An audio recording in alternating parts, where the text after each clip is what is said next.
आपने कभी सुना है 14 लोक? ये कोई कहानी नहीं, बल्कि एक गहरा आध्यात्मिक रहस्य है।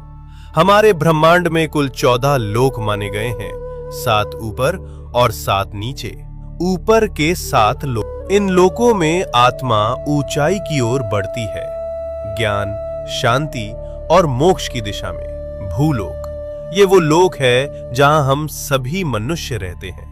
इसे मृत्यु लोक भी कहा जाता है, क्योंकि यहाँ जन्म और मृत्यु का चक्र चलता रहता है। भूवर लोक, ये लोक भूलोक और स्वर्ग लोक के बीच स्थित है। ये ऊर्जा रूपों का क्षेत्र है जो भौतिक और दिव्य लोकों को जोड़ता है। स्वर्ग लोक, देवताओं का लोक, जहां इंद्र और अन्य देवता निवास करते हैं। अच्छे कर्म करने वालों को मृत्यु के बाद इसी लोक में स्थान मिलता है, जहां सुख, संपत्ति और आनंद की अनुभूति होती है।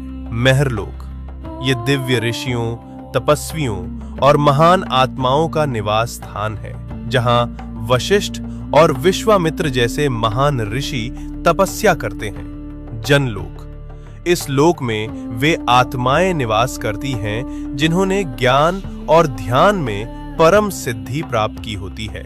यहाँ के वासी ब्रह्मा जी की लीलाओं में लीन रहते हैं। तपलोक, अत्यंत शक्तिशाली तपस्वियों का स्थान, जो शरीर से परे केवल चेतना में स्थित होते हैं। ब्रह्मलोक, यह है अंतिम लक्ष्य है, जहां केवल सत्य है, मोक्ष है और ईश्वर का साक्षात्कार होता है। इन ऊर्ध्व लोकों में आत्मा का जाना मतलब है धीरे धीरे शुद्ध और जागरूक होना। अब बात करते हैं नीचे के 7 लोकों की। यहाँ भोग, मोह और भ्रम ज्यादा होता है। अतल लोक, राक्षसों और मायावी शक्तियों का घर।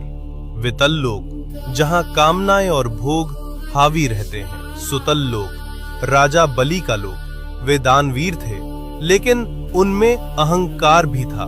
रसातल लोक, जहाँ भ्रम, लालच और अज्ञान का घना अंधेरा है। तालातल लोक, छल, धोखा और झूठ से भरा हुआ लोक।